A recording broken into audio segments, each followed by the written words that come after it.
Every story we tell is a journey, a thrilling adventure that will keep you hooked from start to finish. Before we begin, let us know where you're watching from. We love seeing our community come together from all around the world. And don't forget, hit that subscribe button and turn on notifications so you never miss a story. Tomorrow, we have a special story just for you. Trust us, you won't want to miss it. See you on the next adventure. Why you never mess with a royal guard. The early morning sun cast a golden glow over Buckingham Palace as Brigadier Jonathan Hayes, a 45-year-old U.S. Army officer, adjusted the New York Yankees cap perched on his head. His 6 feet 2 inches frame was clad in a Hawaiian shirt, cargo shorts, and white sneakers, a disguise carefully chosen to blend in with the mass of tourists gathering for the iconic changing of the guard. But Hayes wasn't here for sightseeing. For weeks, reports had surfaced about increasingly aggressive tourists harassing the royal guards, pushing boundaries, testing limits, and treating these elite soldiers like theme park attractions. As a high-ranking officer, he had led men into battle, trained elite units, and built his career on discipline and strategy. He knew firsthand that no soldier, no matter how highly trained, was immune to provocation. If he wanted to understand what his soldiers endured every day, he needed to become the very thing he despised, a disrespectful tourist. Hayes pulled out his phone, pretending to film a group of guards as they passed, but his sharp military-trained eyes scanned the courtyard.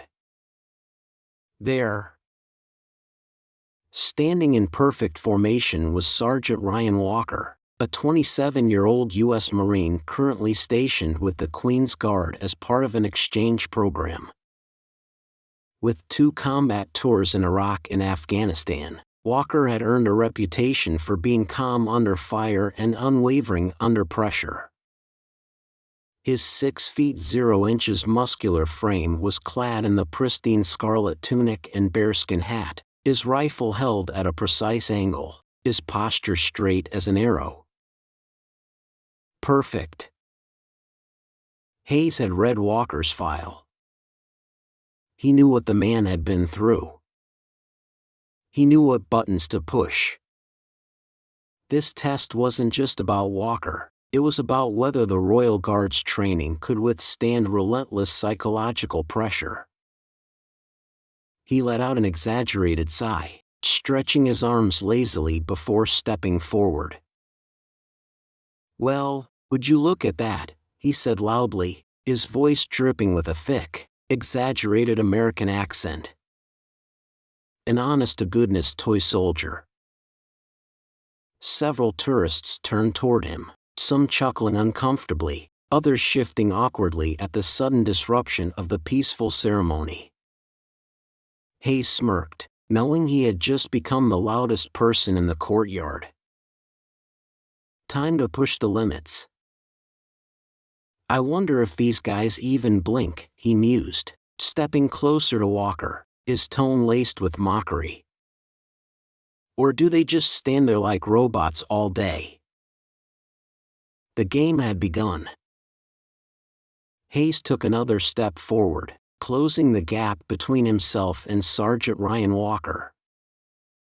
The tension in the air shifted. Some tourists chuckled nervously, but others sensed something was off.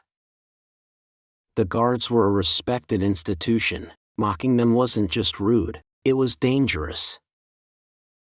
Walker, however, remained completely still.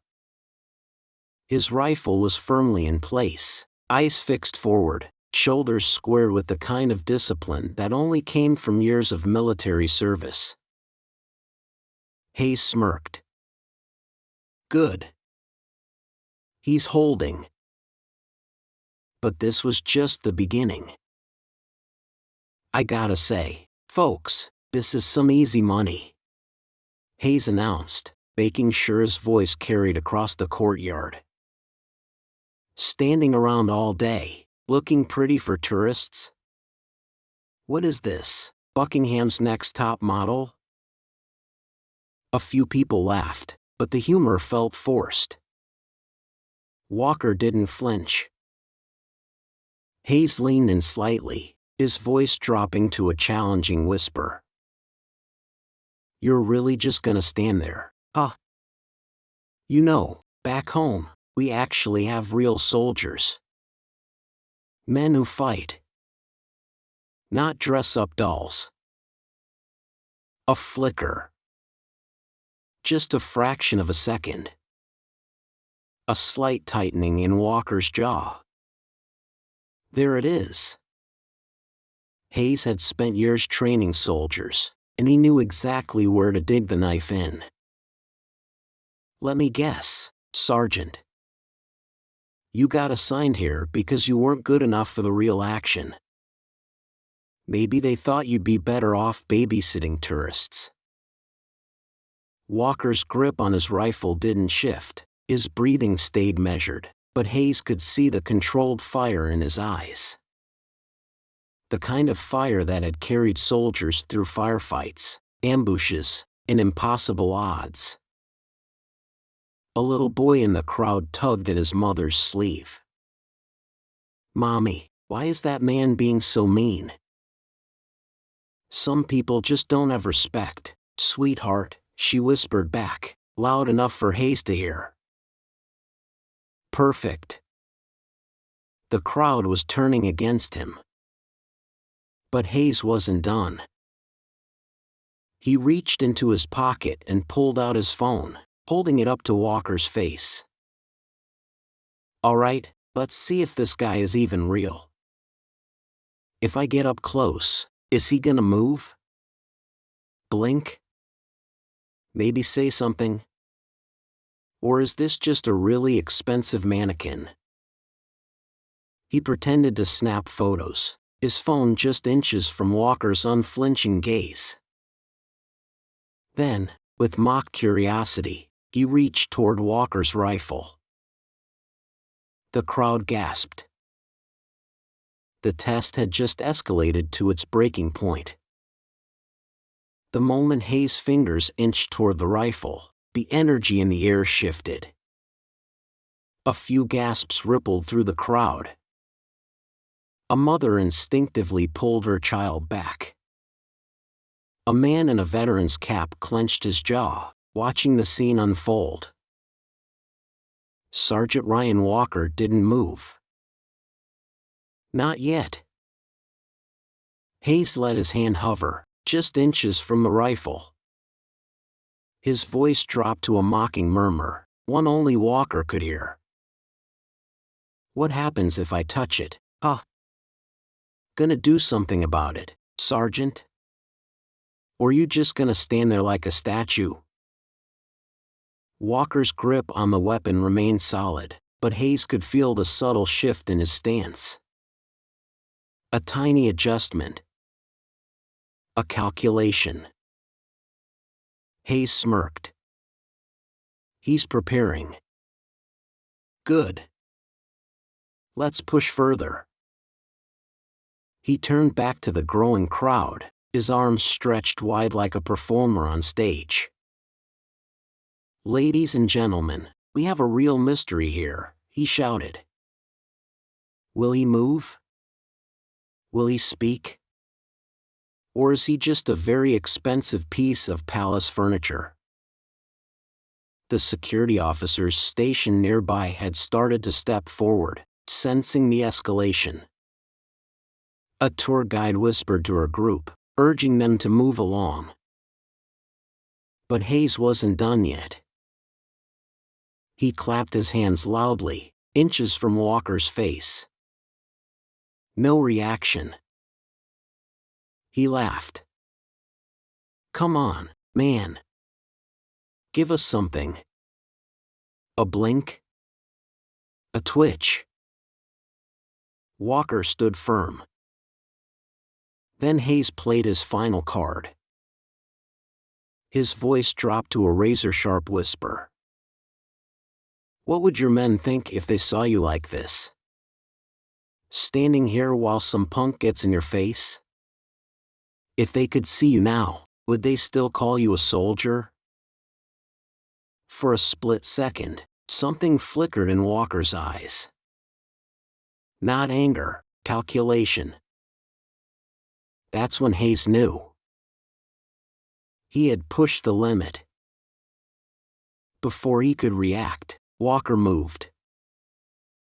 Not a big movement. No sudden aggression. Just a crisp, precise step forward, a movement so sharp, so measured, it sent an unmistakable message. Enough. The crowd collectively sucked in their breath. Walker's voice rang out, firm and authoritative. "Step back." The words hit Hayes like a shockwave. Silence. And then, before Hayes could respond, the situation took a turn no one expected. The command hung in the air like a loaded gun. "Step back." Sergeant Ryan Walker's voice wasn't raised, yet it cut through the crowd like a blade. The once mocking smirk on Hayes' face froze. This was no longer a game. A murmur ran through the spectators, their phones raised, capturing a moment they hadn't expected. No one moved. For the first time since this whole thing started, Hayes felt something foreign creeping in, hesitation. Walker had stepped forward just enough. Not breaking formation. Not threatening. But just enough to send an undeniable message. This ends now.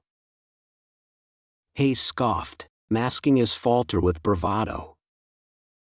He turned back to the crowd with an exaggerated shrug. "You hear that, folks? He speaks." He gestured dramatically. "Took him long enough." Some nervous laughter rippled through the tourists. Others just watched in silent tension. But Walker wasn't done. With deliberate precision, he lifted his rifle, not aggressively, not with malice, but with the kind of calculated authority that made it clear he was in control. Hayes saw it.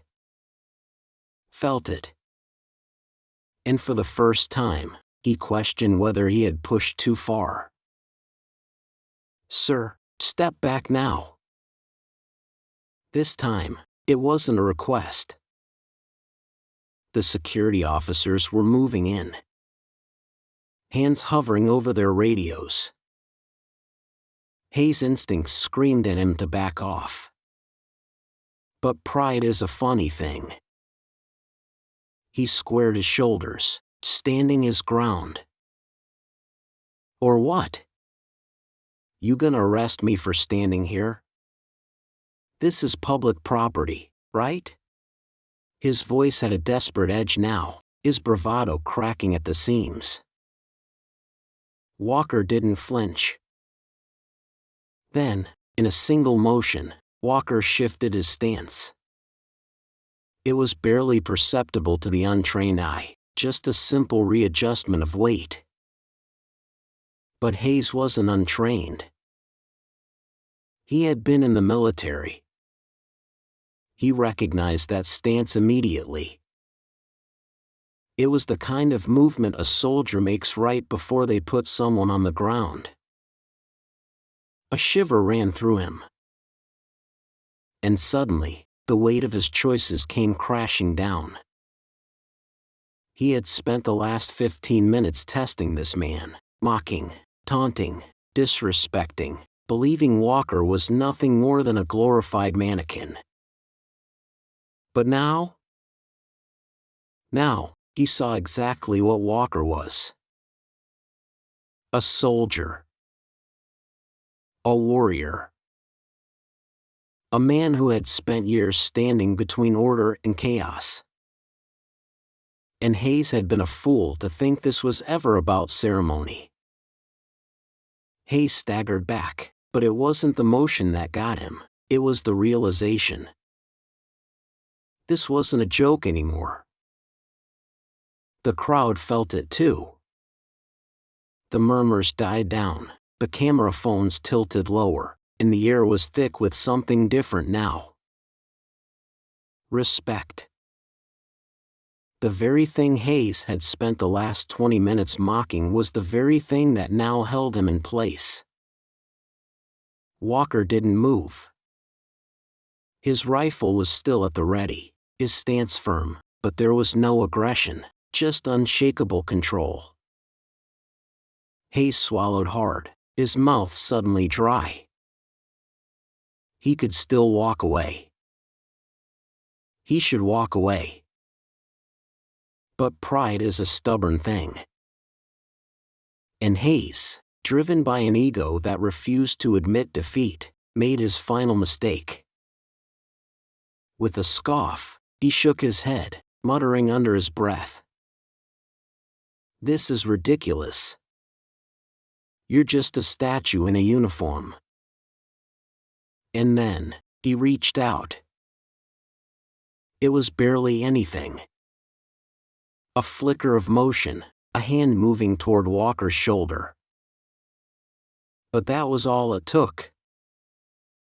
Before Hayes even registered what was happening, Walker moved, with the kind of speed that only comes from training designed to save lives. There was no violence, no brutality. Just precision. Hayes' wrist was locked midair in Walker's grip. Firm. Controlled. Unbreakable. It happened so fast that the crowd barely reacted before it was already over. Hayes froze, his breath catching. Walker's grip wasn't tight, but it didn't need to be. It was a message. A final warning. The crowd watched in absolute silence, the weight of the moment pressing down on them. Even Hayes' cocky smirk was gone. For the first time that day, he wasn't in control. And Walker?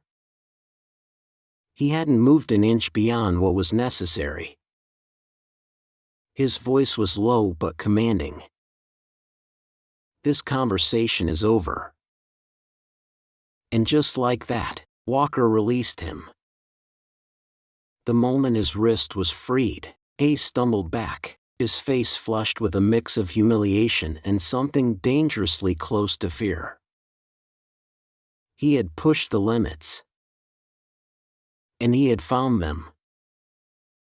Without another word, Walker returned to his post, eyes locked forward.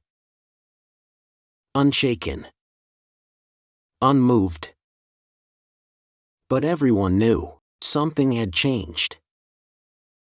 Hayes had set out to prove that the Royal Guards were nothing but show. Instead, he had just proven to everyone exactly what they were. Now it's your turn. What would you have done in Hayes' position?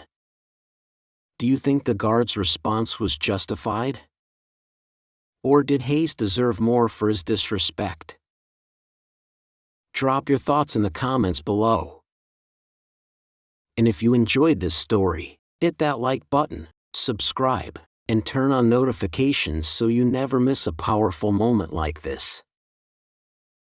Respect isn't given, it's earned. Let's talk about it.